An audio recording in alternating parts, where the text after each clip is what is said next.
Hey, y'all. Happy Mindset Monday.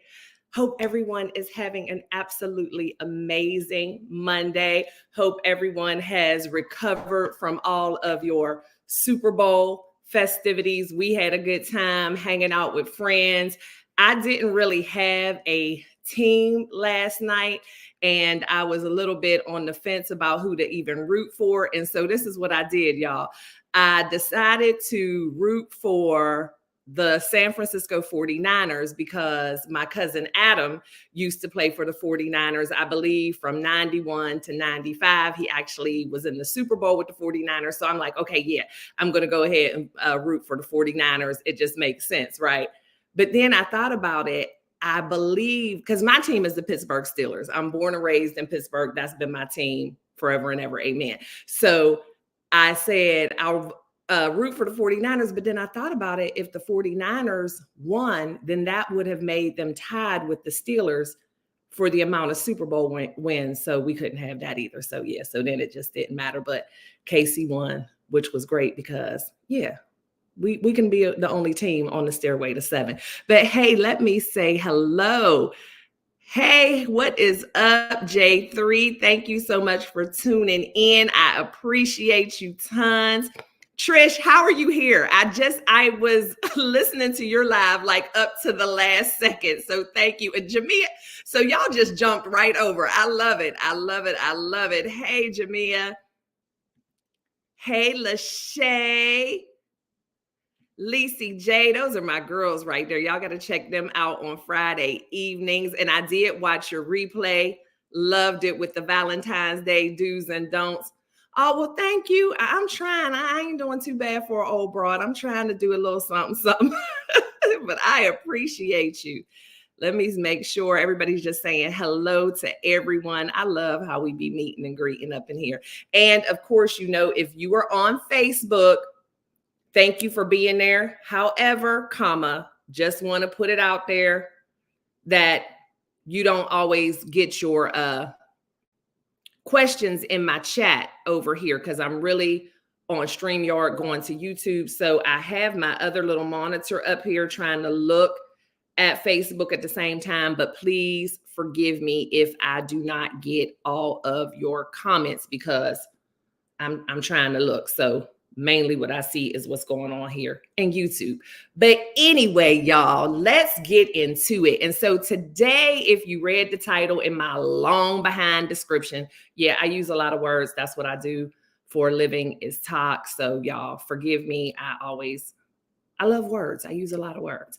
But today we are going to talk about my whole brand, which is love yourself first explicitly. Live your life, LYFE. I know I talked to y'all before about how that came about when I was training for the marathon and all that good stuff.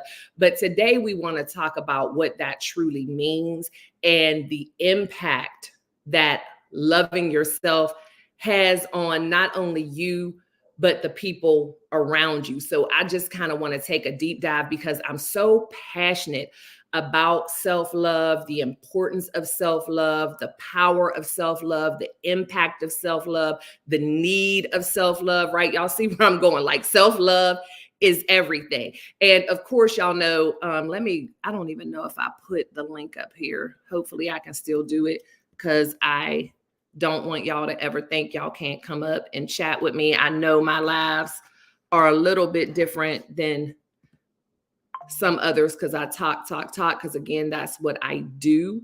But y'all can always feel free to join me, interrupt me, add, because there's more than one viewpoint other than mine. I just like to share my viewpoint. Oh, y'all will never guess who just took me up on this right away. Let's see, the one and only, the man, the myth, the legend, J3. How y'all doing there? Oh, and you brought the nighttime voice. Okay. I love it. I hear you. Let me let you know straight off the bat.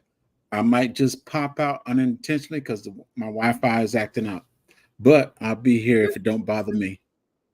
Okay. Yeah, you're fine. Yeah, you were mentioning that earlier. Hey, Kenneth, how are you doing? Good evening. Let me see. We have Sunday Backyard Farming saying what's up. Laura's Garden is in the house. Of course, Kenneth. Hey, y'all. Hey. So, J3, we talking about self-love, the importance of self-love. That is big with me because it is something that I struggle with early I'm on. gonna show you some self-love right now. I'm gonna show you some self-love. Everybody, Stace is gonna be here and she's gonna tell you about self-love. And I'm just gonna sit right here and be a piece of eye candy for y'all. That was your self-love. That's right. That's right. You shout yourself out. But yeah, you have to. But that's the thing, right? That's the thing with self-love. You have to be your own biggest cheerleader, your own biggest supporter, because if you don't do it, there's no guarantee that anyone else will. I know we all have that desire to have people in our lives who are going to shout us out and who are going to give us the compliments. But the thing is, there's no guarantee. And guess what? When you don't have that, hey, we here. When you don't have that self-love, the compliments and the encouragement from other people don't help anyway, because you don't believe it.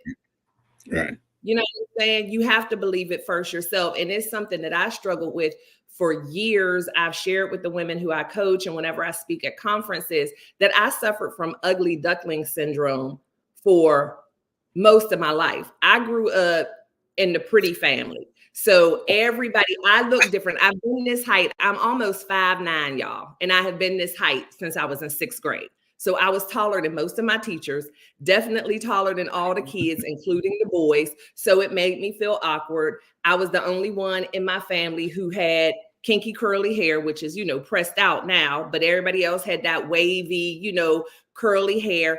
And so I stood out from my family. And so I didn't have that self-love because I always wished that I looked like my cousin, or I looked like my sister, or I looked like my mom. And it took me a long time to be comfortable in the skin that I'm in. And once I realized that and learned that, it's just been my plight ever since. And I heard you talking about your wavy hair the other day, J3. Yeah.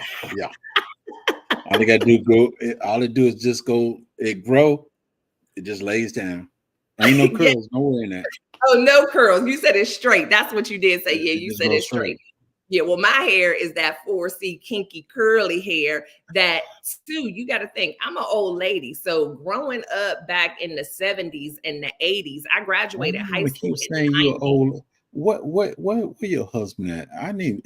You need some encouragement now. You keep talking about you're an old lady. You're not an old lady. I embrace it. I am. I'm an old lady, but I have a youthful spirit. But I mean, I'm not 25. I'm over half 100. That's not you a ain't young 60 woman. either. No, but I got people around here. I'm people's grandmama. So, but it's cool. I wear it as a badge of honor. But my thing is, I wish that I would have had this old lady mindset when I was 25, 30 years old. I wish that I realized my worth and my value, and I wish that I embraced my uniqueness. Like, if you see pictures of me when I was younger with my friends, I was always crouched down because I did not want to be towering over them. Now I'll throw on some 5-inch heels like what? It's not a problem. And I wish, but I didn't wear a heel until I was over 30. So it took me a long time. And so it's just my desire to be able to give that message to as many, and not just women. Of course, women, that's personal for me because that was my journey. But there's men who deal with self-esteem and self-love issues as well. So it's never just about the women. But of course, that's who I'm going to speak to the most because that's the journey I can relate to the most. But I've raised some very confident men. You can't tell them boys nothing. I'm just looking up because you said you 5'9". I'm looking up at that lady right there on the wall. She's 5'11". And who's that? That's my mom. Your mom, okay. Actually, I'm the shortest one on my mother's side. I'm the shortest one. I'm 6 feet. I was 6'1", but then I got a little older. Now I'm at 6 feet. Okay. But now on my father's side, I'm the tallest one. Okay, so you grew up in a tall family. See, in my family, all of the men, like my mom is like 5'7", but most of my cousins were shorter. And that's who I was around all the time. We grew up, my family was so weird. We grew up on the street. My mother had 11 or 12 brothers and sisters, and about 8 or 9 of them all lived on our same street. And my grandmother lived directly across the street from me. So that's how we grew up. So I was around all these pretty people every day, all day. Like even the boys was pretty, walking around looking like El DeBarge. Yeah, so your girl was suffering from some self-esteem issues back then, when the boy cousins is even pretty, looking like they just took their hair out of a fresh roller set, Yes. Hey. So that's how I was feeling. But I had to learn to just embrace the uniqueness of myself. But I just hate the fact that I didn't really get it until I was in my 40s. And so even though people will say, because I perform, I speak, and I do different things, everybody was always like, oh, but you are so confident. You're so confident. But I wasn't. But I was bold. I thought you were going to say something. One of the things to that is it's easy for you to raise somebody else up. You get them attaboys. You can do it. You can instill confidence in somebody else, but sometimes it is detrimental and hard as heck to make yourself confident. Yeah, absolutely. I was good at talking the talk, but I wasn't walking the walk. And how they say sometimes the teacher needs to be the student.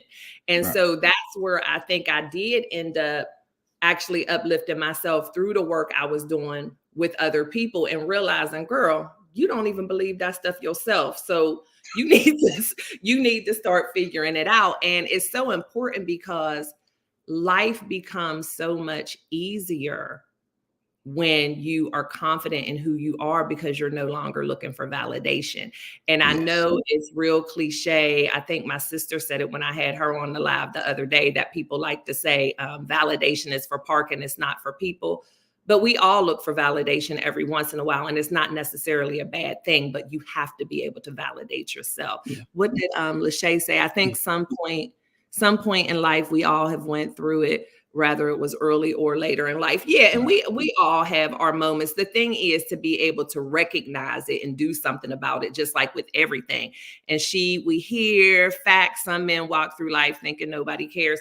Absolutely. And it's like, as much as I have a heart and a passion for women, it's probably equal for men, because again, I have 4 sons. I get it. I understand the plight of a lot of men when they think people don't care, because men get pushed to the side and it's like, oh, suck it up, you tough, don't cry, don't complain, or it don't matter what you look like. And it's not, and I didn't raise my kids like that. I raised my boys to be empathetic. I raised them to show their feelings. I raised them to be confident. I had a party just about every time one of them walked in a room. And my line to them still today, as soon as I see them walk in a room, you so fine, you blow my mind. I've been saying that to them since and they believe that. Nobody can Mom. Come on, Mom. They believe it. So, and it is important to instill those things in our children when they're young. But I think that, in some of the older generations, it just wasn't a thing. Kids were just kids, and people weren't thinking about, what is going on and what they're hearing, or maybe sometimes what they're not hearing. I grew up in a household where there wasn't a whole lot of I love yous passed around. It was more like, I love you. If I didn't love you, I wouldn't do such and such, such and such. But that's not the same. It's not the same. I'm guilty. I'm guilty. Yes. I mean, and I just think, hey, Kelly, how are you? But I don't think there's any malice intent, right? It's just like Maya Angelou said, when you know better, you do better. Right. But a lot of times too, people are uncomfortable with saying things like I love you. It makes them feel uncomfortable. A lot of people aren't really big into, the warm and fuzzies or whatever, but we need it. And you don't realize until you realize. And so I started off with it. And it's something I prayed about when I was carrying my first son, for God to give me that nurturing spirit, because I really didn't know what it looked like. And I think he gave it to me overload, because them boys are spoiled. And Well, Confident is not even the word. I think it's my son 30 something years old, and he came to me. He done had two boys. And he said, Dad, why you don't tell me you loved me?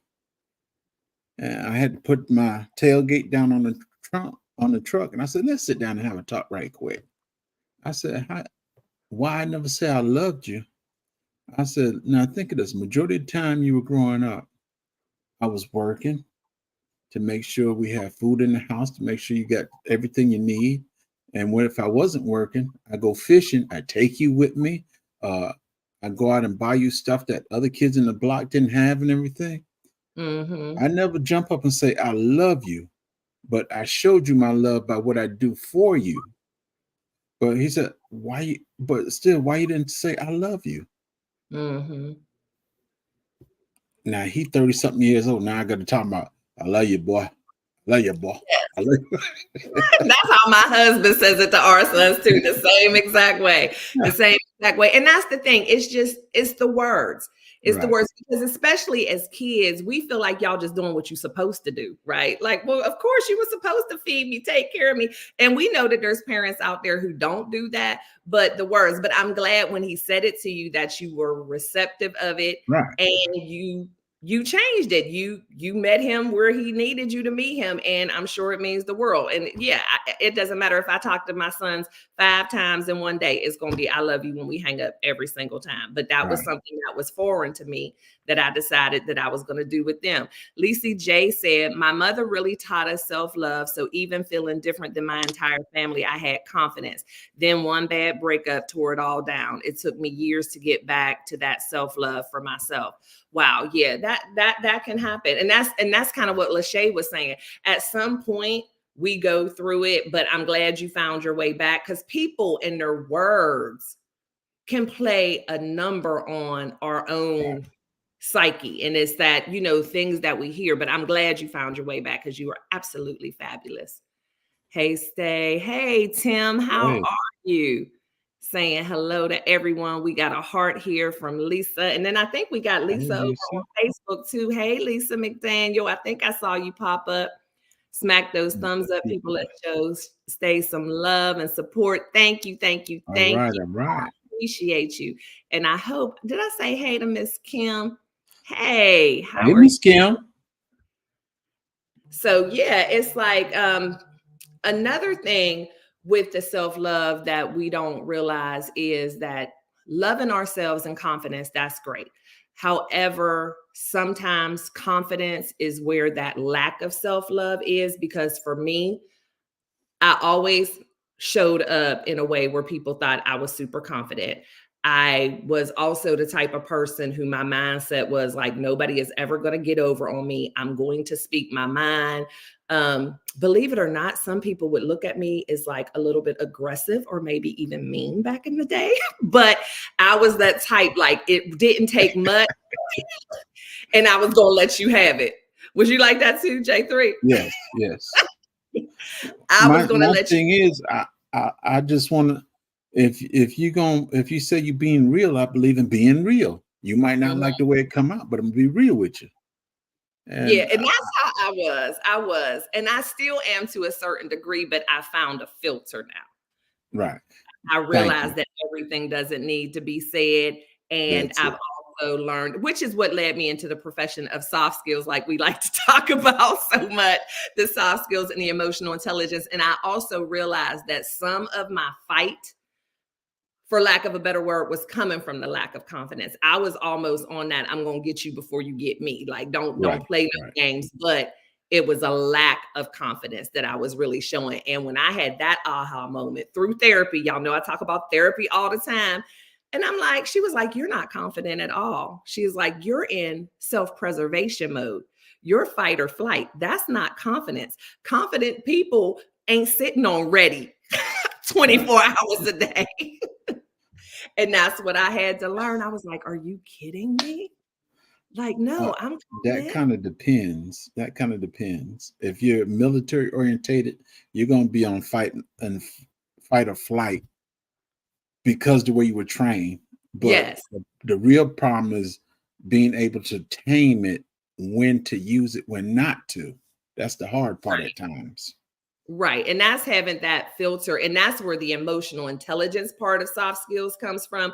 Like I know on Miss T, soft skills comes up a lot, since I have come on there talking all my soft skills talk. And it is about the active listening, effective communication, and all of that. But the emotional intelligence piece of it that we really haven't talked about is that almost thermometer where you can gauge and be able to read the room and know, okay, this is a time when I should say something. This is a time when I shouldn't. And also being able to give yourself that moment to read your emotions, because maybe you're too angry to respond to something right now. You need to take a break and not say it during that emotion. And so it really is that intelligence of being able to read emotions and know when to say and when to act in certain ways in certain situations. And that was the kind of thermometer that was off for me, because I just figured if I don't like something, I say it. Why I got to think about it? Or if something's bothering me, or if somebody, looked at me wrong, I'm allowed to ask them what they looking at. And that is not the proper way to behave. Hey, Ma'am, Miss T. I wasn't looking at you. I'm blind. I can't see anything. I'm just listening to you. I can't see anything. I'm just listening to you. And that's super sensitivity. And I'm not saying that sensitivity in itself, hey Rios, I'm sorry, I put you up there and then didn't speak. But sensitivity in and of itself is not a bad thing.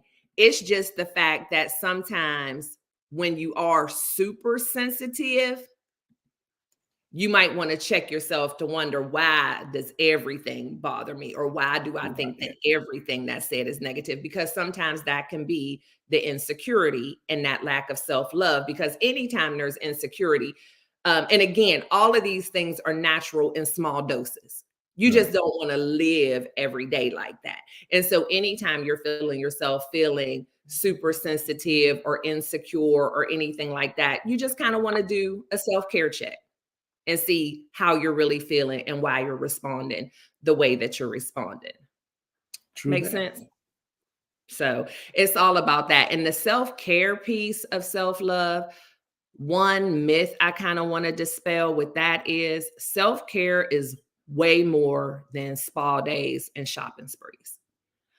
So many people look at self-care as, okay, I'm going to take this spa day, or I'm going to go out and buy myself a Gucci bag. I deserve it. I'm feeling bad, so I'm going to go, spend all this money or treat myself to this luxurious 5-star dinner. All of that is well and good. However, just make sure that you're not doing those things to try to mask how you're really feeling or to pacify yourself, because And that's those what you're things are. doing. Yes. And those aren't necessarily self-care. I want us to kind of look at that stuff a little bit different. That's more just treating yourself, just doing something nice because something frivolous, spending some money you really don't need to spend, doing something you really don't need. But that's how people get into like these shopping addictions and feeling like they have to have everything. Because just like we talked about when I was on with my husband, how when you're looking for a mate, you don't want to look for someone to make you happy or someone who is going to complete you. That's the same thing people do with stuff sometimes. It makes them happy. And that's how you end up being in a shopping addiction, because you're looking for that fulfillment from things. And that's never going to be how you How find your it. addiction gets you deeper in debt.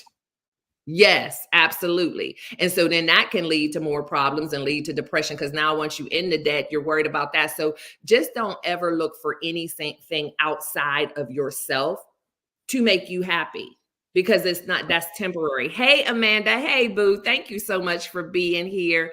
So what you want to think about when it comes to self-care, because again, we're going to redefine the shopping and the spa days and all that. Those are treats. That's extra. That's bonus. Because that's another thing. Self-care is an extra. It's necessary. That's not a bonus. That's something you need to do. So your self-care, and I don't think I spoke to Drells. I'm trying to speak to everybody.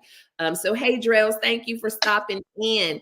But your self-care you want to look at is more of your quiet time, right?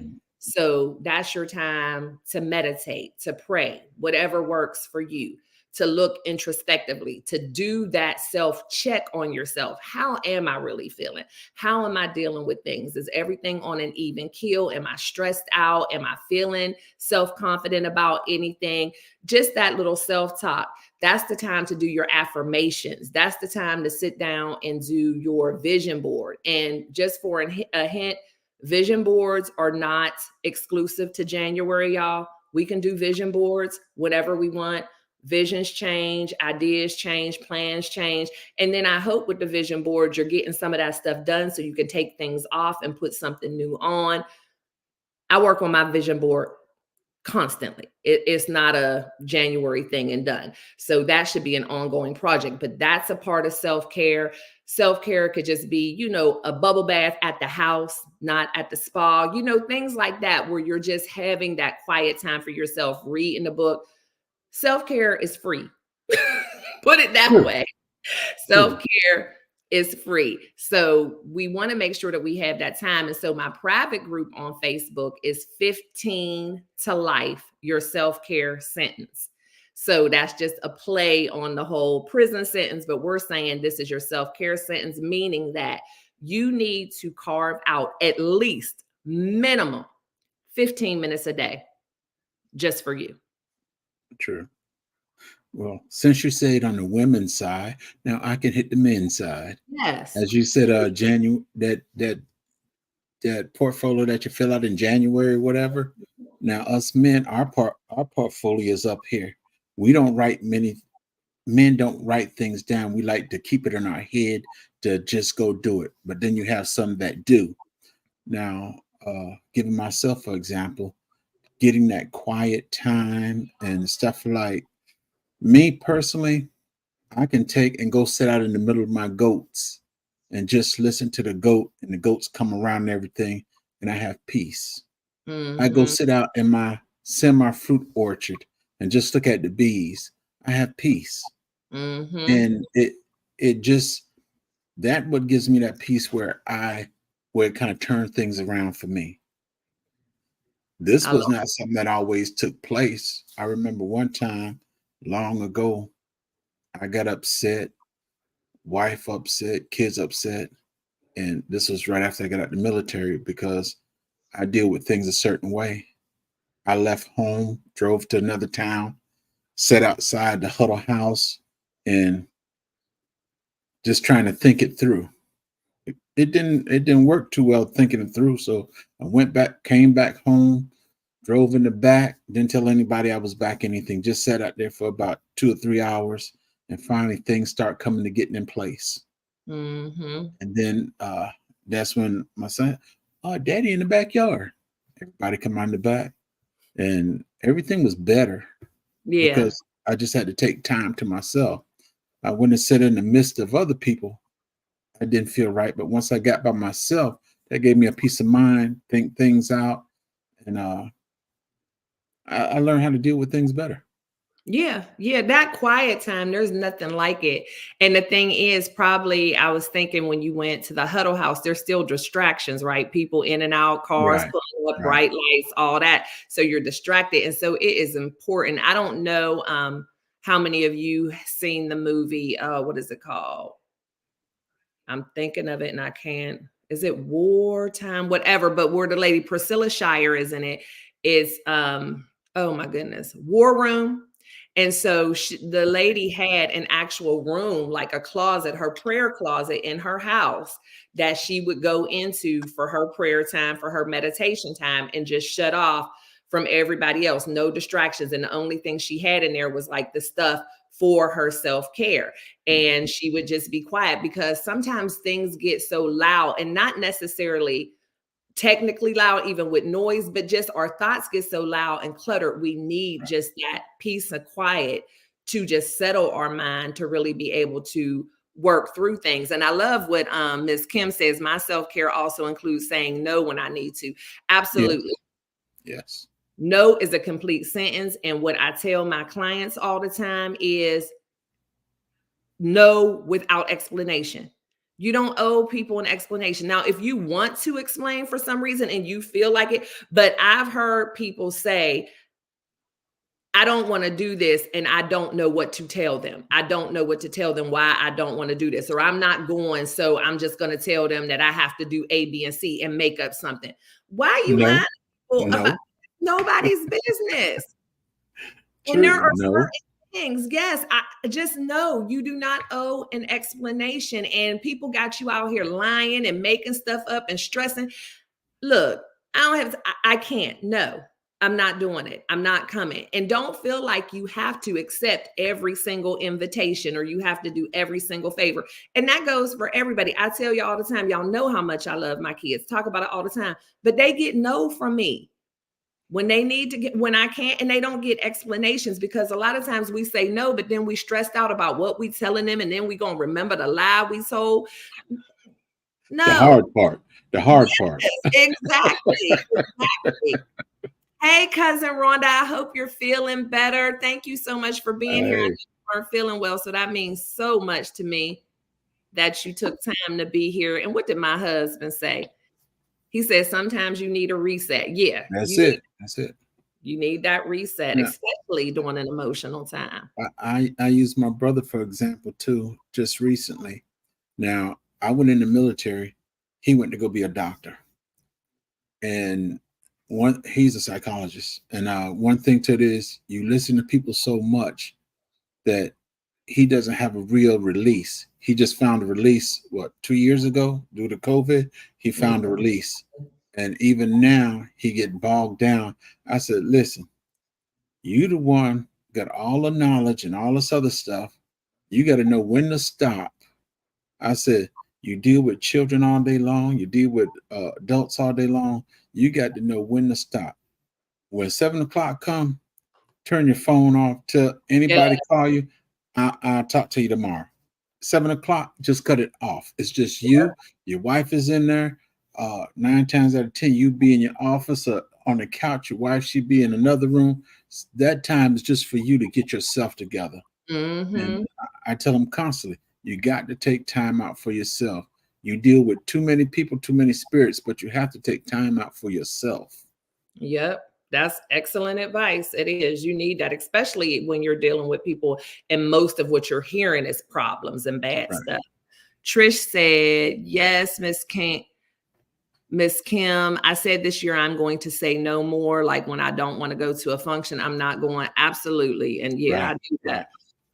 Yes, You got to take care of self no matter what. yes, you have to come first. And that's another thing we're going to talk about. Yes, the War Room movie was awesome. Her literal closet was the prayer room and the war room. And hey, Kim Gann, I had you on there. I meant to say hello to you. Thanks for joining us.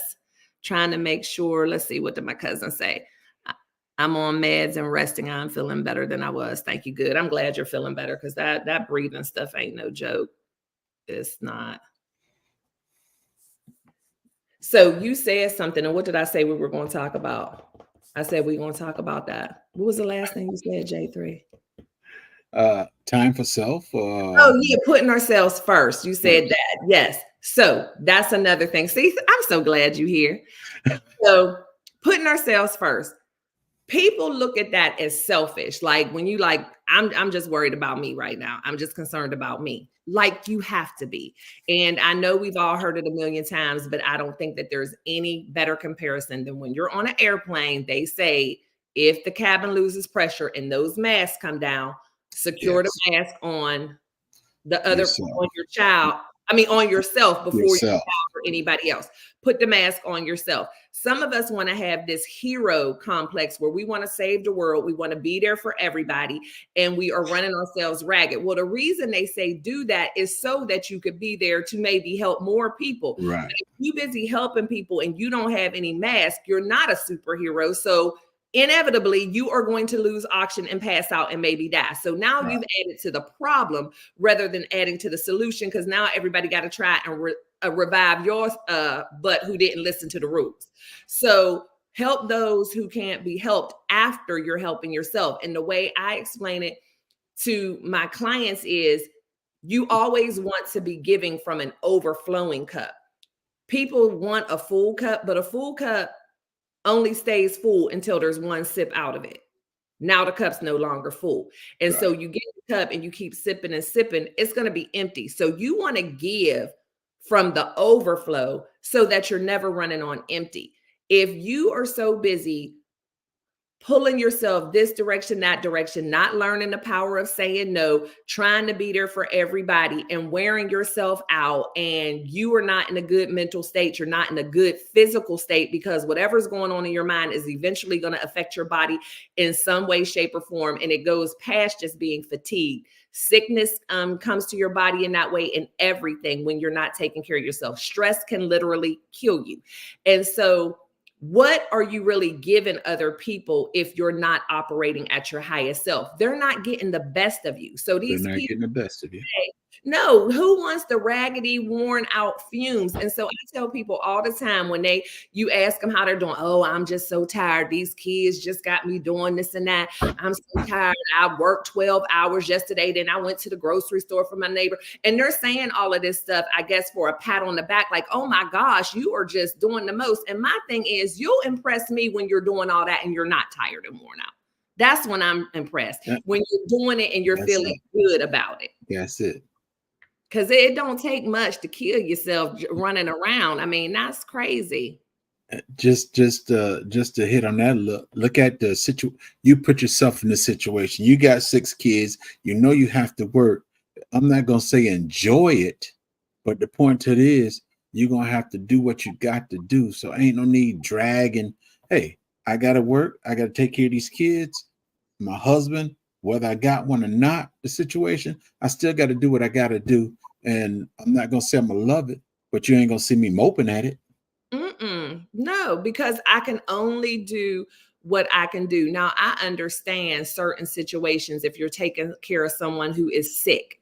If you have really small children who, waking up all hours of the night, that's different. I'm not saying you should never be tired or you should never wear yourself thin, but I'm talking about the people who are doing a lot of unnecessary things, because how many of you know that a lot of these people that we out here wearing ourselves out trying to help don't really need as much help as we give them, but why not? Because we doing it, and that they cup is overflowing because we're doing everything for them. So we also become enablers and just feel like, oh, well, if I wouldn't do it, what would happen? Well, why don't you not do it and see?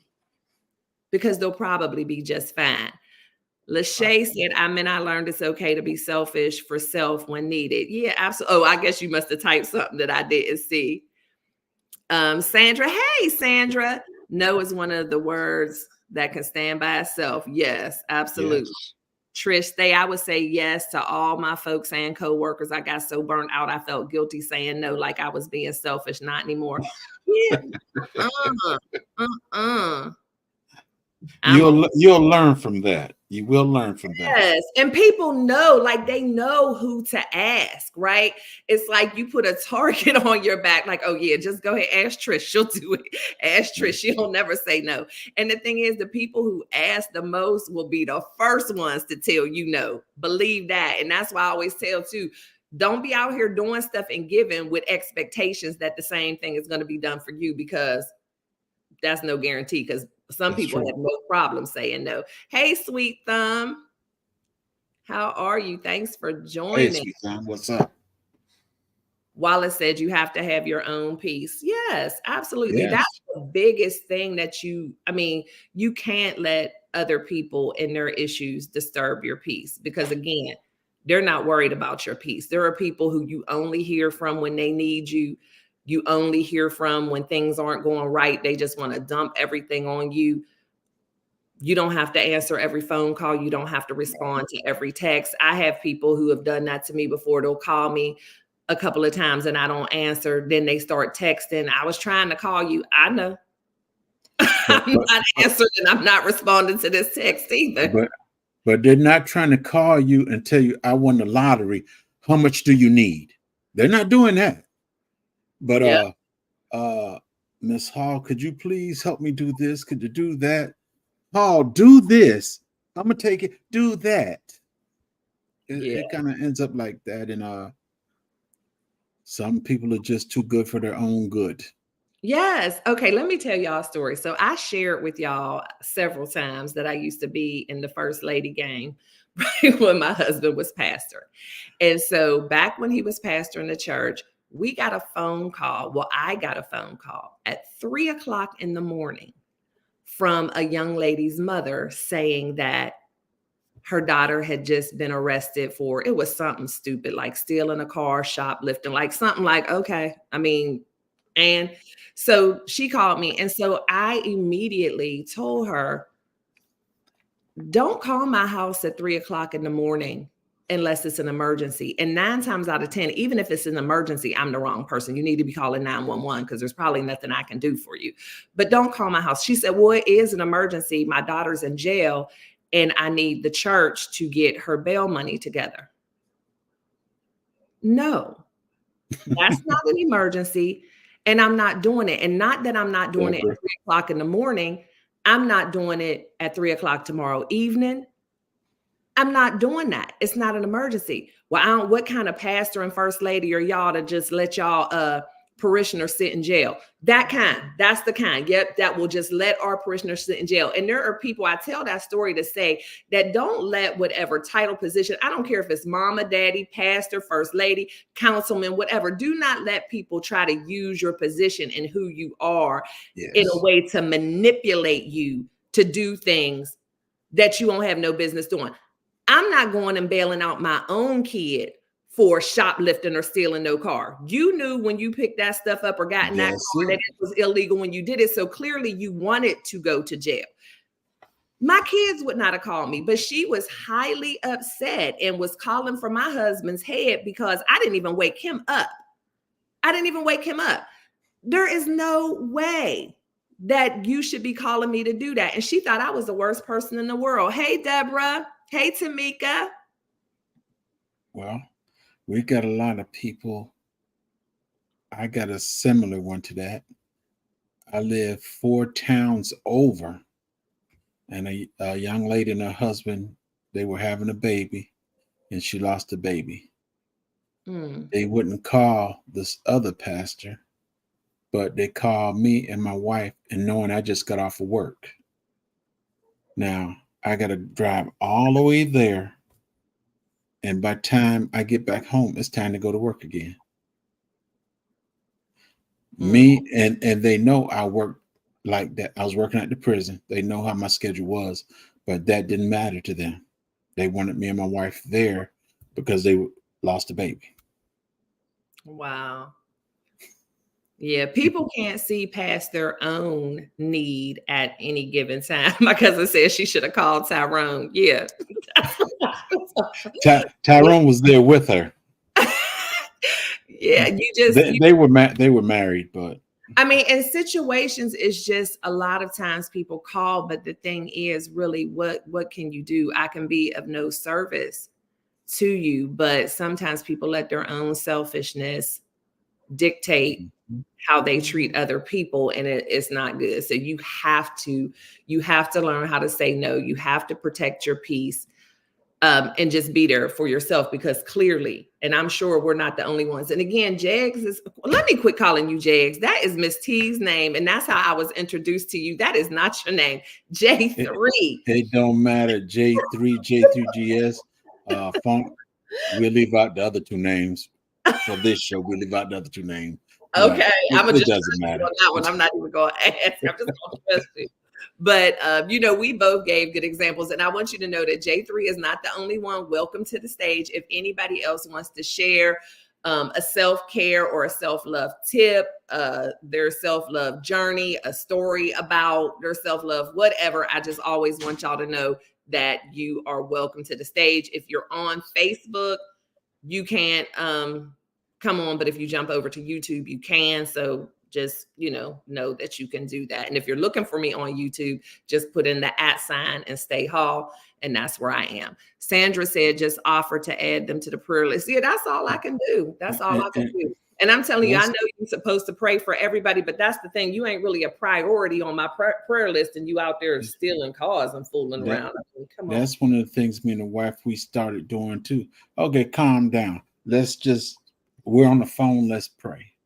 And me and the wife, we all pray together. Oh, well, how do you feel now? I feel much better. Okay. All right, then. I'll see you tomorrow sometime. Have a good day. A good night. Mhm. Yeah, that's all you can do, because so many situations, like I said, even if I come, what can I do? I can't fix the situation. And yeah, we can pray over the phone if that's what you want. But yeah, you can't be there for everybody. And so another part that I wanted to talk about as far as self-love that I don't think that we think of a lot is how it affects our other relationships negatively. Um, it can make you, when you have the lack of self-love, you can become bitter, you can Mm-hmm. become angry, you can become jealous. Like jealousy is a big thing when it comes to self-love, because you're looking at everybody else's life feeling like it's better than yours, or everybody else looks better than you, or everybody else has things come easier to them than you do, and you're more focused on everybody else's journey than you are your own journey. And a lot of times that's why we don't have the confidence and self-love, because we focus too much on other people. Like if you Right. would focus on yourself, you would see that your journey is just as great, but you have to nurture it. You have to, things just aren't going to happen. And a lot of times we're looking at other people, and, for on YouTube, for instance, you feel like sometimes, oh, well, why is this person blowing up and this, and I'm not, and I'm putting in this work.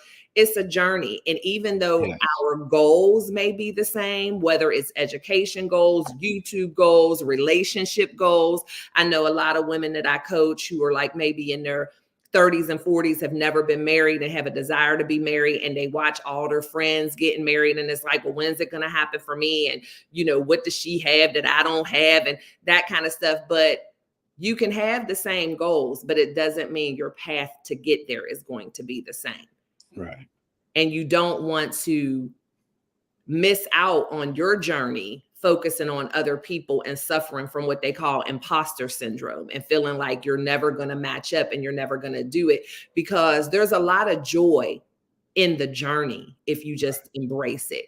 And it's just like, you think of a young woman who maybe when she's 20 years old, all she wants to do is meet a guy and fall in love. So she meets a guy and she falls in love, and they've only been dating for 2 months, and now she can't wait for him to propose, right? And so she can't even enjoy that dating, because it's just, when is he going to be proposed? And then he proposes. Then she can't, got to set a wedding date. Like, we got to get married tomorrow. Go through all that. The whole time focusing on what's next. Get married, you want to have a baby. You have the baby. Soon as you have the baby, can't wait for this baby to walk. I can't, I'm tired of holding this baby. Then the baby's walking, leave. And you go through whole life thinking that. And then the next thing you know, you're an empty nester, kids are gone, and you're wondering where the time went. Those babies are no longer babies anymore. Now they're grown men, grown women. And you put so much emphasis on the next instead of just enjoy your journey, because every part of your life is a journey. I tell single women all the time, enjoy your singleness. Don't worry about dating, getting married. Of course, that's something you want to do. And in time, it will happen. But trust me, focusing on it is not going to make it happen any quicker. Beating yourself up about it isn't going to happen any quicker. So enjoy your time of singleness and do things that maybe you won't be able to do when you get married. You know what I mean? Do those solo trips, travel, treat yourself, do some things while your time is your own. Don't spend your time of singleness being fixated on, when am I going to get married? Because once you get married, you're married. And that's it. You're no longer single. Use this time just to date around, date whoever you want to, meet different kinds of people from different places, but just don't fixate on the next. Appreciate what's going on now. That's true self-love. I'm a little old fashioned, and the word says, "He that finds a wife finds a good thing." It didn't say, "Woman, go out there and find a man." Let that man find you.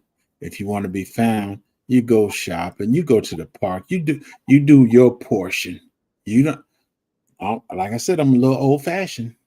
I am He too in that that way. he You know that what I finds tell my he women? that finds a wife finds a good thing. So therefore, you need to let him find you. You put yourself in that place that you can be found. Yes. This is what I say, J3. I tell the ladies all the time. He said, he who finds, not she who searches. so cute. You want to be found, I've and got you a will. niece. I've got a niece that stayed with me for a while, and she stayed in the house all the time. And I said, "You got to get out. You need to get a job. You need to get somewhere on your own." No, you trying to tell me I got to go? The Bible says a man's supposed to find, but a man can't find you if you ain't out there showing yourself. Yeah, unless it's the UPS man, You maybe. can't hide yourself and then expect a man to find you. Yeah. You gotta But you that's gotta the be out thing. there. You gotta You be out there have doing your regular thing, not being boasters and showing off on all. Just be human and go out there, and the Lord will bless you. Yep. Go out there doing the things that you like to do and enjoying life and not being fixated on it. Because I agree 100%. He'll find you, and there isn't any time. And I know in a perfect world, everyone would have their relationship and their 2.3 kids and a dog and a picket fence by the time they were 30. But that's not necessarily the case for everybody. But I know, like, my husband and I got married at 40, and I've never been happier in my life. So, well, no, we didn't get married. We started dating at 40, but we've been married for 10 years, and I'm so happy. I asked my wife to marry me within an hour of meeting her. Oh, wow. That is awesome. We got married in 4 months. Oh, my goodness. That's 38 years. Wow. That is awesome. Oh, that is too cute. I love that. And the thing is, when you know, you know. And that leads me to something else too, talking about self-care. Self-care, hey, wellness. Self-care is not staying in relationships that you ain't got no business being in for way longer than you should be. Yes. You got to know when to hold them, know when to fold them, know when to walk away, know when to run. I know that's probably a J3. And some people need to run. Yes, there is no shame in that. Don't be trying to stick it out. Some people stick stuff out because, of course, again, in a perfect world, all relationships would last forever. Well, it's not a perfect world, and we're not perfect people. So the thing is, though, do not punish yourself, because a lot of people stay in relationships for the craziest reasons. What are people going to think?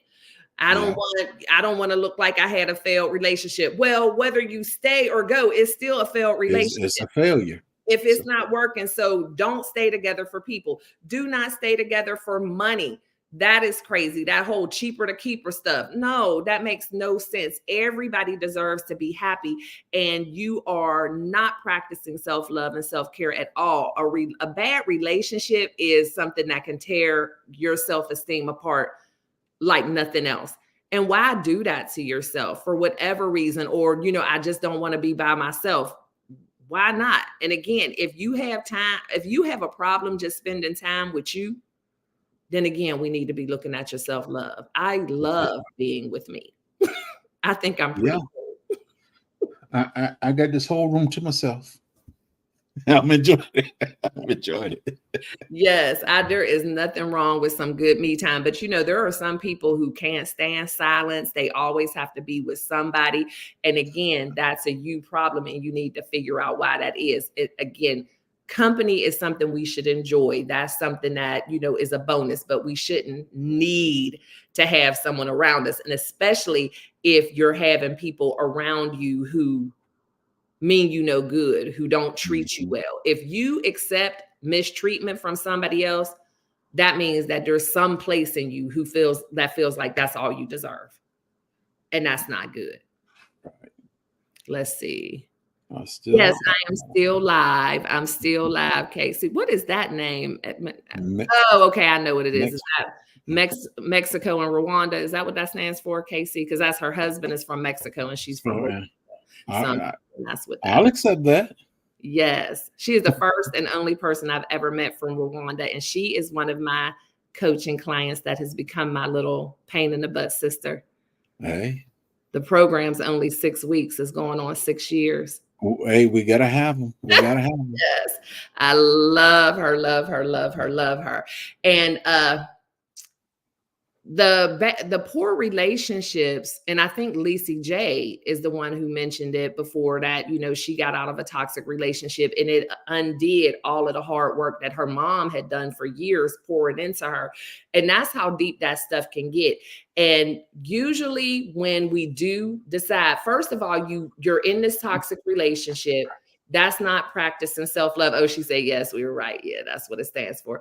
You're in this toxic relationship, you're not practicing self-love, and you stay there and you continue to be mistreated in whatever way that is. So whether it's physical abuse, mental abuse, infidelity, whatever that is, you take that mistreatment. Then whenever you get the courage or the light bulb finally goes off or whatever, and you leave the relationship, now you got to deal with all of the ashamed of yourself and blaming yourself. How did I stay for so long? How did I let that happen to me? What's wrong with me? And so it's just a cycle. And again, it's inevitable. We go through different things. My thing is, though, when you first recognize that something's not good for you, get out of it right away. Get out of it. Leave it The alone. longer you stay, the longer it's going to take to repair the damage. Right.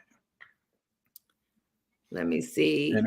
And just a little piece on that. There's a lot of men that will dwell on that because they know that you lack that self-confidence. They will be over you constantly and let you know that they are your God. And that's where you mess up at.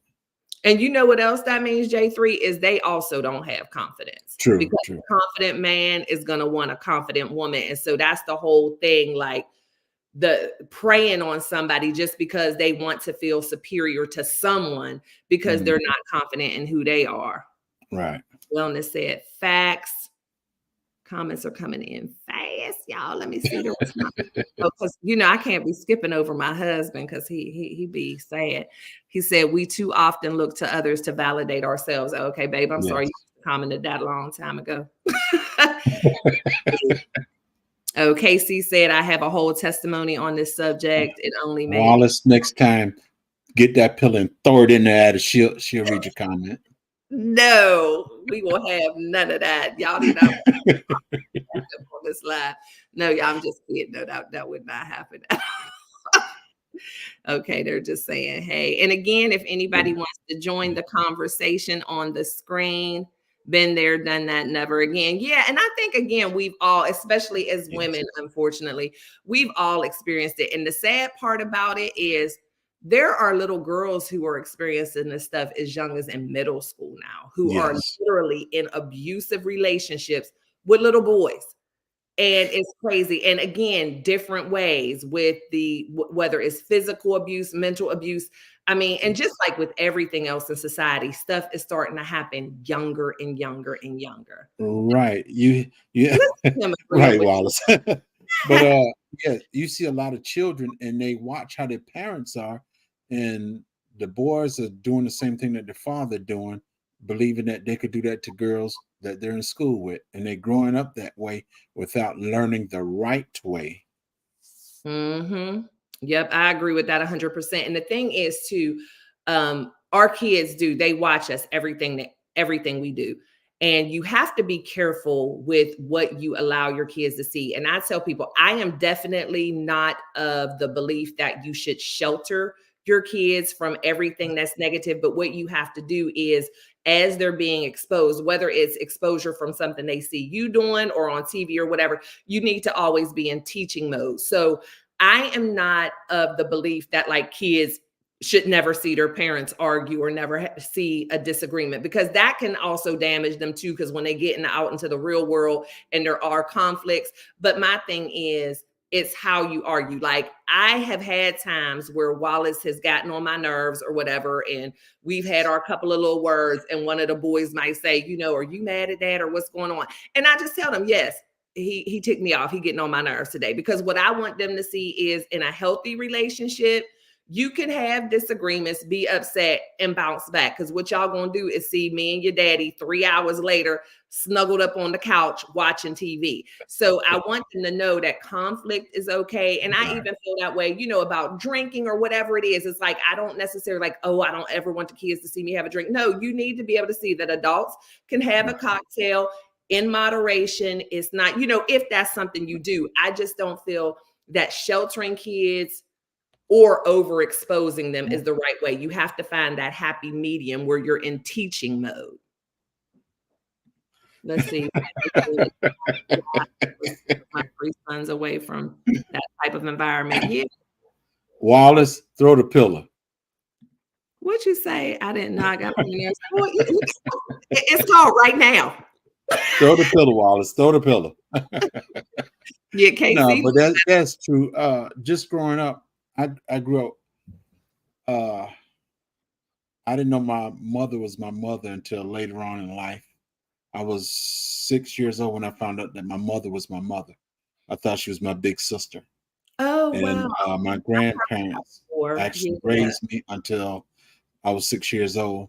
But we never saw my grandparents argue, fuss, fight, or anything. We never saw it. Mm-hmm. But eventually, they had their times and stuff, and they split up. But all us kids were dumbfounded. Wow. Why daddy taking why he done pack the suitcase and leave? We didn't know nothing because every time we saw them, everything was beautiful, cherished. And the only time you hear them fuss is when we're getting a beating and the other one trying to stand up for the stop beating that boy. They done had enough already. Yeah. Other than that, that's about the only time we see them raise their voice. But later on, they split up, and majority of us didn't know why they split up. And we found out later on why they split up. But wow. Yeah. See, we thought we had the perfect parents. Sometimes stuff can be shocking to kids. And then, you just never know how anything impacts. So there's no such thing as a perfect parent. We don't get a handbook, but that's why my rule of thumb is just kind of stay in the gray areas. It's that black or white that I think impacts the strongest, where they don't see anything else or notice anything else. So in your situation, for instance, that could cause a child to have trust issues. Like, okay, so you hear one day and then you're just gone with no warning, no nothing. And not to say that the kids need to be all in the business. I just think it's important for them to know that things aren't always the best, just to have that balance. Because again, even if it doesn't happen within the family, at some point, life is going to happen. And you don't want for the first time that they ever encounter any type of conflict or ever have to figure out something for themselves is when they're on their own. We want to give them as many tools as we can before we release them out to the wild. Right. Hey, any more comments? Wallace had anything else to say? Rio said, my daughter said you were absolutely dead on with that, Stae, talking about having that medium. Yeah, it's important because anything can be a shock to the system, and the world is just not going to be that way. But I also, I'm not a fan of the people who, expose their kids to any and everything either. You have to kind of gauge it on your own, but just giving them the tools to be able to navigate.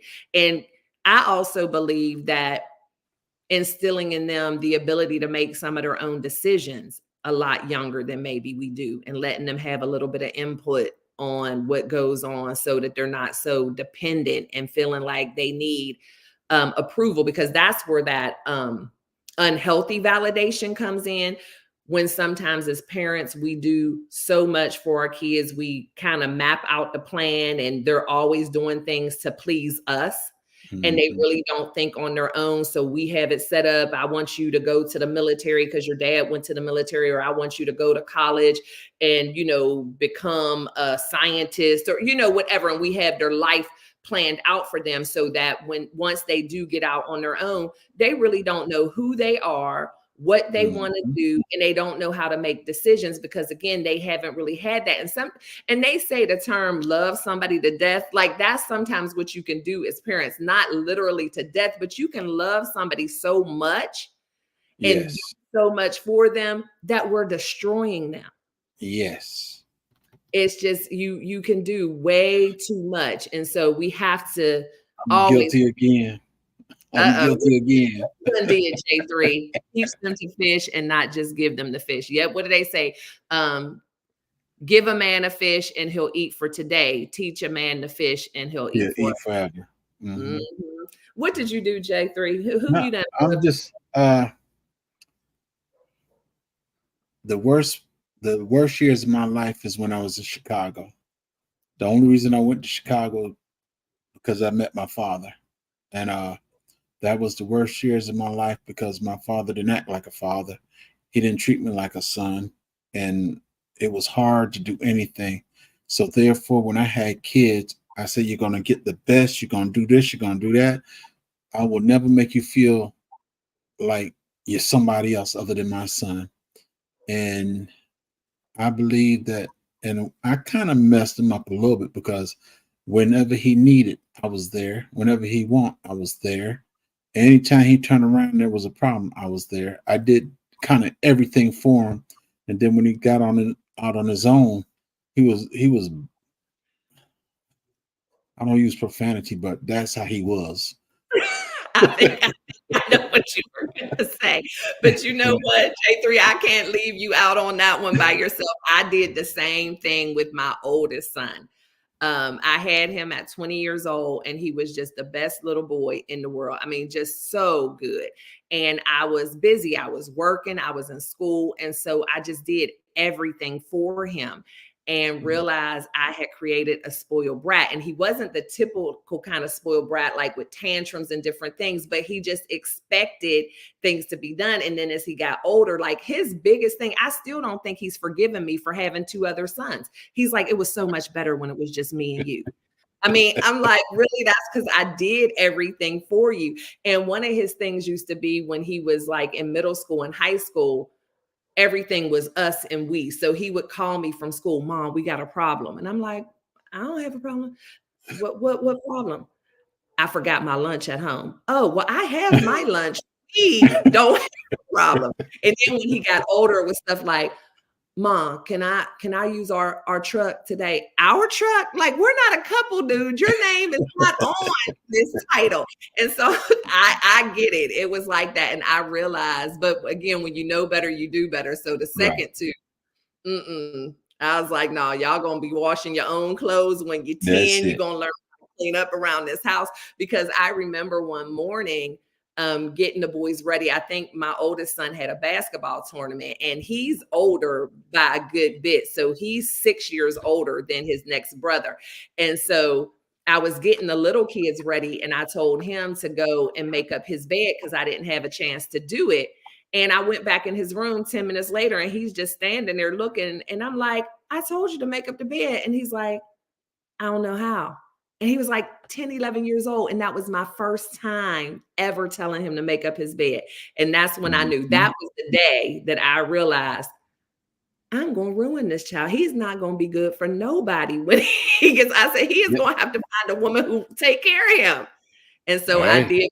But yeah, he was kicking and screaming all the way because I'm like, look, you're going to start doing chores. And he's like, that's it. No. I got an 11-year-old here. He just got finished washing his laundry.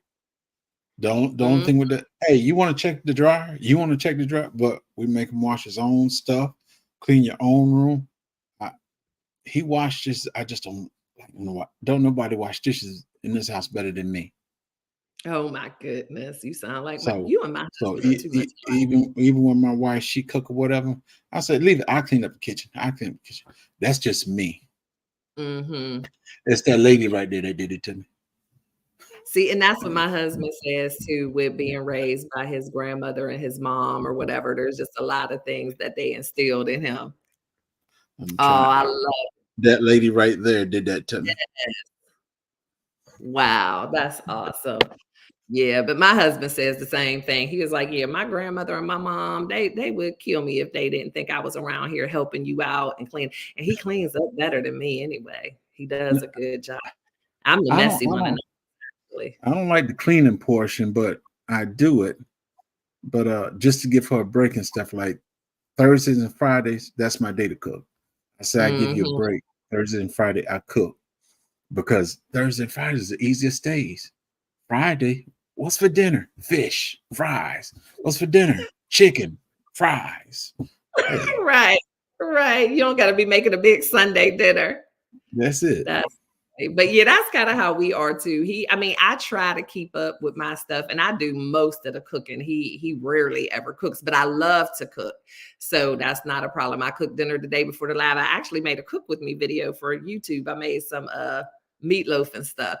So I do that, but he cleans up and he does it. He's just way more organized than I am. Like I'm the type, I leave my shoes all over the house. Wherever I take them off, that's where I leave them. And after a while, he get tired of it and go collecting my shoes.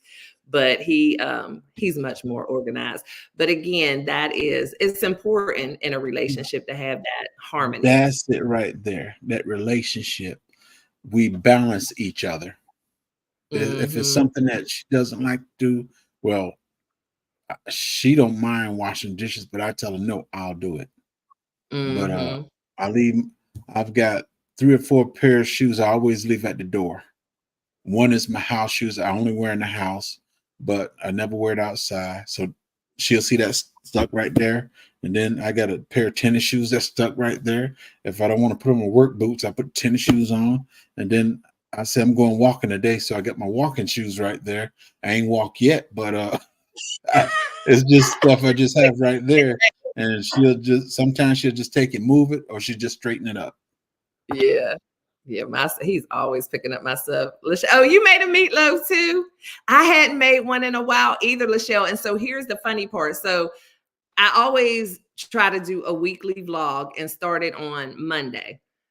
As y'all know, I talk a lot and it's the same in my vlogs. So I had started a vlog this morning. And then in the vlog, I said, I'll pick y'all up when I go to make the meatloaf.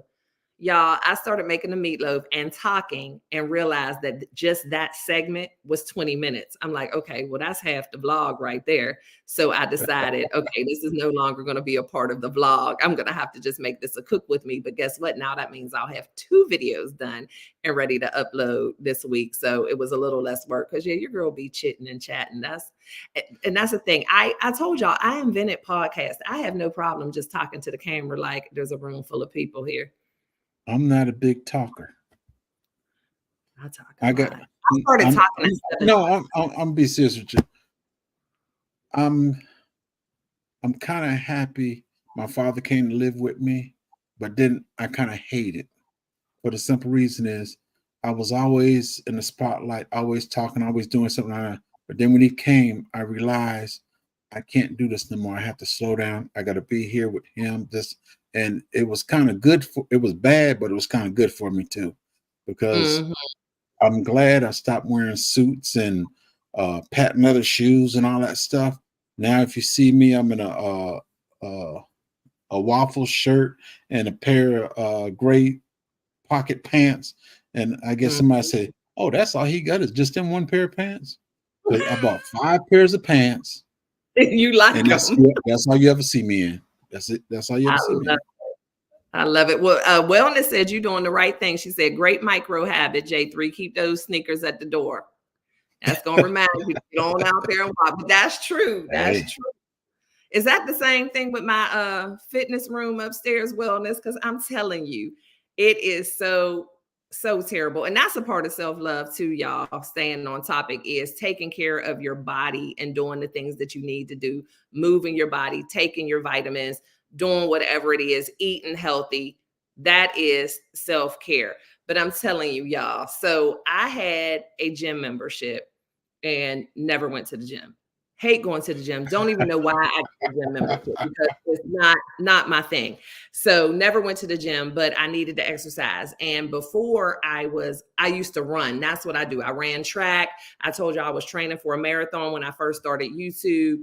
And I used to do that, but I didn't have the time anymore to get up and run every morning for a couple of hours because I would have meetings and things once we left corporate. It was just a lot more that I had to do. So running wasn't good because I'm not going to run at night. So never used the gym membership. So I told my husband, if you get me a gym upstairs, then I'll just go upstairs. I'll have no excuse. Schedule won't matter. No, you didn't. You don't even touch it. You don't touch it. Everything. I go up there like once a week, but that's horrible. It's horrible. So maybe I should, but is that a good micro habit? I got a gazelle. I got bikes. I got all that stuff. I got stuff on the patio and I got a gazelle in the other room over there, and wellness. Them shoes stay at by the door. My walking shoes stay at the door. I only put them on once because Oh I my said I'm gonna God. start walking everything, but it keep getting cold. I don't do cold, Oh, okay. so I'm Okay. waiting for See, it to warm up. When it warm up, I can put them on. But I I have don't mind. not. But I you got a have bunch not of stuff walked them hanging on yet. your.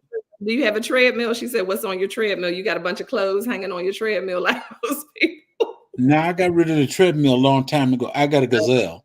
Oh, the gazelle. Yeah, Okay. yeah, I got a gazelle, and my grandkids play on it more than I work on it. Yes, so that walking pad, it is good, Lisa J, but I gotta get upstairs to do it.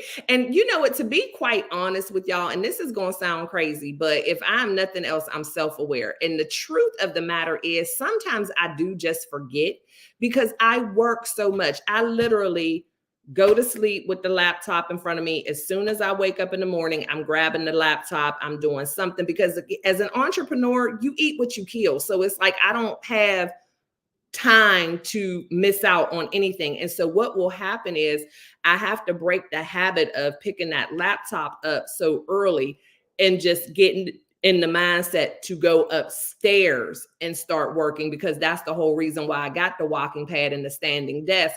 But a lot of times I just go back to my old habits of just grabbing that laptop and I literally forget to go upstairs because it's not hard. It's a walking pad. And whenever I get on it, I get my 10,000 steps in, and then I could be done for the day unless I just want to do something else. But I forget to go up there. That's the honest truth. I just forget.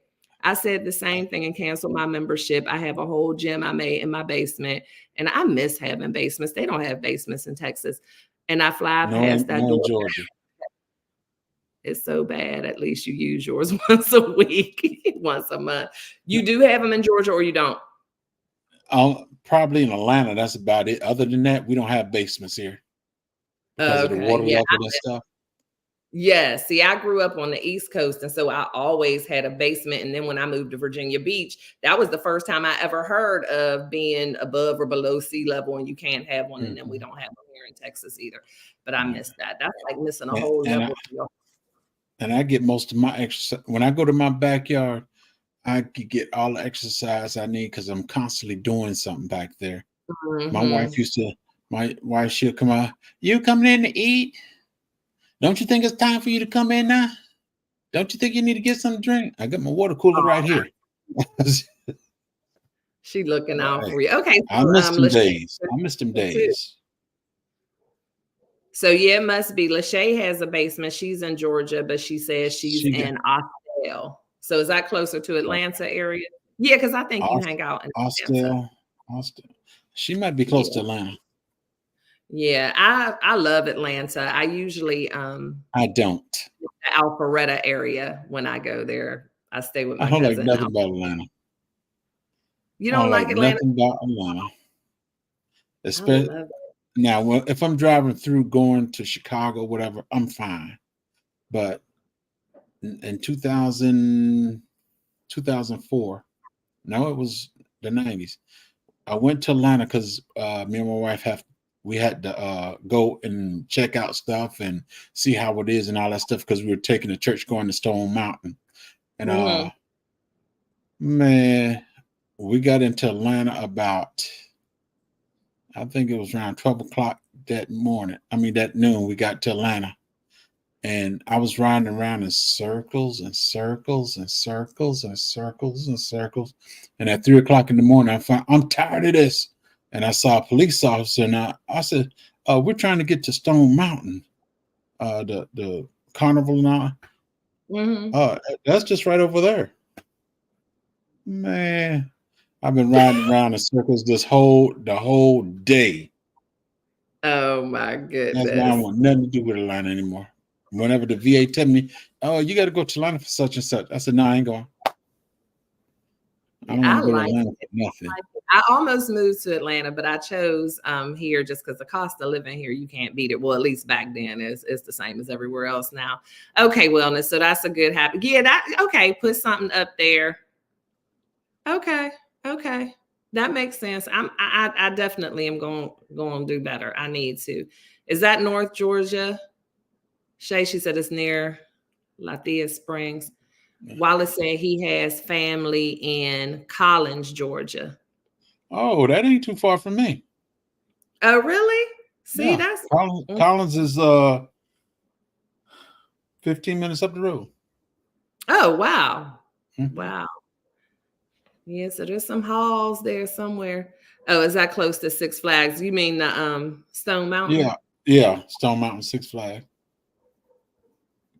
Oh, Rios doesn't like Georgia either too much. Oh, No, you're from hold on. oh, She loves Georgia. She's in Georgia. No, Oh, I she don't think like Atlanta. She don't like Atlanta. Atlanta. Yeah, Atlanta reminds me Because of she's back. in Georgia. She's about 45 minutes from me. Okay. Oh my gosh. So New York is my second favorite place in the world. That I used to tell my kids when I get old and retired that they can just put me in a high rise in New York and just push my wheelchair in front of the window and just let me watch. Hawaii is my number one place, but yeah, New York is number two. I love it there. I have a house in Albany, New York. Ask me the last time I've been up there. Has it been years? It's been years. Oh, 2018, last time I've been up there. Is it occupied? No. Oh my gosh. And it's a 2-story house. You need to be renting it out. You can charge $1 million a month. That's what they pay in New York. Yeah. And my youngest loves the East Coast. He's in college in Boston now, but he turned 3 in Texas. He's lived in Texas all his life, but he just loves the East Coast. So that's where he says he's going to live. And he doesn't mind the cold and the snow, but yeah, he's in Boston playing basketball, loving life. So you can have the snow. I don't want no place cold. Well, I used to miss the snow, but now I don't really miss it as much. I wish we still had snow at Christmas time. That would be great, but I don't miss it. Let me rephrase it. Now that you're old, you don't want no snow or cold, right? Exactly. See? Yep. Exactly, because I used to miss it. Yes, I don't have time to be doing all that shoveling and oh my gosh. And where I grew up, my house, we had 26 steps in front of our house, and it was only me and my sister, and she was younger than me, so it was my job to shovel the steps because my dad traveled a lot for work. He was gone like 90% of the time, so I don't miss all that shoveling and getting ice and having to shovel because we didn't have a garage either, so I have to shovel the car out, and yeah, I ain't like that. I don't miss that. But I wouldn't mind. Memories like the corners of my mind. I know. I don't want to have them anymore. J3, I was supposed to go to Pittsburgh a few weeks ago. Had my plane ticket and everything, and my cousins called and told me how the weather was there. They were like, "It's 15 below. We got this much though." I canceled. I remember you said. Yes. I'm like, yeah, I don't miss it anymore. I just would like to look at it. But I said, oh, all that going on now. Y'all see me in April. They said April. I'm like, yeah, that's at least. And we have had snow in April. I remember having snow on Easter before. So it's not like it can't happen. But yeah, I don't miss it that much. I passed. Yeah, I miss it. Staying right here in Georgia.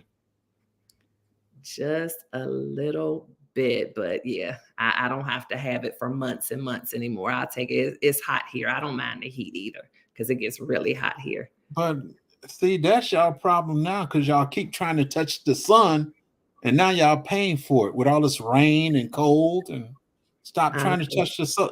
If Texas would stop trying to touch the sun, they've been fine right now.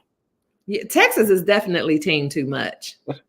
They hold everything is bigger in Texas. I don't know what's wrong with people in Texas, but it has finally become home. It took me about 15 years to wrap my brain around the fact that this is where I was going to be, but I'm finally getting acclimated. But anyway, y'all, this has been fun. And thank you so much, J3, for joining me. Thank you for having me. Chatting with you because I'm like, everybody be scared to come on stage with me because I talk so much, but I'm like, just come join me. I know how to have a conversation. I told you, see, I'm just, Wallace is not here, so I'm sitting here just looking pretty and you doing all the talking. Hey, let Yes, them I let them can. enjoy looking at me while you do the talking. I appreciate it. And I love how you keep exhibiting your self love and your self confidence in real time, showing the people. Well, That's that what the conversation was about. Other than that, I'm still trying to show kindness and love and all that other stuff. Anyway, it's just in me. At least that's what my brother says. Yeah, and I can see that. And that's a part of self-love as well as being kind to other people. Cause like we were talking about earlier, when you're not, it's usually because you have some issues within yourself that cause you to be that way. Uh, uh, Stace, your husband might not know nothing about it, but we're gonna put a pause on him. Oh no, he is the pause master. He is the pause master. We're gonna put a pause on him right now. Yes, he is the pause master, and he loves saying stuff like that. You should hear him and my sons and the crazy stuff they talk about. My son will call him, and soon as my husband answered the phone, he's talking about what you got on, what you wearing. I'm like, what is wrong with y'all? They just say the craziest stuff to each other and constantly pausing. But Yeah. that's just a good relationship. That's all between father and son. That's all. Yes, I absolutely love it because they are crazy, but there are times when I'm just like, let me just get me some me time and show myself some self-love and not listen to y'all foolishness. Because that's That's one it. thing. That's it. Foolishness. And I always say, like, so who's the parent? Like, I'm so glad they have me because he is down for all the foolishness. He has Yeah. no. Well, my son told me. He said, Daddy, I didn't know that you tell jokes. I didn't know that you know how to be like you is. I thought you was always serious all your life.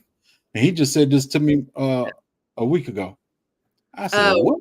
see, your son is getting to know you. Hey, Nick, thank you so much for joining. I'm so glad I looked over at Facebook because my Facebook peeps be getting neglected because they do not show me all of your comments over here. Thanks so much for joining us, Nick. But yeah, so your son is getting to learn you. Hey, he's especially seeing you on YouTube. I didn't know you was like that, Daddy. Oh my Like goodness. what? Awesome. That is so No, awesome. I, And that, I sometimes we're so busy being parents and providing, we forget mhm. to be people. Me personally, I believe now it's all about having fun with yourself. Uh, yes, I'm going to tell you about the Lord and all this other stuff, but the thing to it is enjoying myself. I'm Mhm. here for a time, and nobody wants you to be a Scrooge or anything else. You have to enjoy this life. Yep. Yep, you do. And again, you are so on topic with what we're talking about because that's a part of self love too, doing the things that bring you joy and Right. making sure that you make time for that no matter what anybody else thinks, no matter what anybody else's opinions are, doing the things that bring you joy. That Right. self-love, that's what keeps your cup overflowing. There's not many jobs that can overflow your cup, not many people, but just those little things, whether it's fishing, whether it's getting on YouTube, whatever it is that makes you happy and brings you joy. Those are the things that are going to fill your cup. And that is a huge part of self love. I know that every time you start giggling, I'm like, was somebody No, listening? I'll just read something in the chat. I know. I'm Sweet trying to thumb. see Sweet what thumb. sweet fun. Let me see. I've been listening in the bushes, but I'm so going to ask my dad what he. Don't do it. Don't pay attention to my crazy family because they are and the things that my husband describes to them that he has on, which is never what Yeah. Yeah. it's all kind of inappropriate foolishness over here. Please do not. Do Yeah. not. We do all a bunch of it's just a connection that you have with your child. Yes. My I son I grew up could here. I would probably go viral if I made some TikToks and shorts based off of some of the stuff that my crazy husband and sons do and say. Yeah, my son, he comes up in here and he just be laying around. I said, boy, you need to get up out of here. Daddy, walk out. This is my home too. I said, no, this me and your mama home right now. You know, I gotta go up in there and show your mom some love. You need to go somewhere. We ain't thinking about nothing. Boy, Oh, just get up and go somewhere. yeah, that sounds about like what goes on here. Just crazy foolishness. So yeah, please don't take that advice, sweet thumb. I don't know if your dad gonna be ready for that. Don't take that advice. You and your dad do the way y'all do that. You know what is safe. Yes, yes, yes. Well, y'all, I am going to call it an evening, and I sure appreciate y'all. And I will be back. So today was Mindset Mondays, and so I'll be back on Thursday for Thirsty Thursday, and then Wallace and I will be back on Sunday with the hallway. We didn't go live this Sunday because it was Super Bowl Sunday, and we figured nobody wanted to look at our faces up on this YouTube at 7 o'clock, and we were invited somewhere to watch the game. So we practiced some self-love and said, you know what? It's okay not to show up this Sunday. We'll be good. And we had a good time. So, but I appreciate y'all so much for tuning in. And y'all know the drill. I love each and every one of you to bits and pieces. Yes. Always be kind and love one another, but don't forget to live your life. LYFE. Love yourself first explicitly. And I'll see y'all in the Love next y'all. one. Y'all be blessed now. All right, y'all. Bye.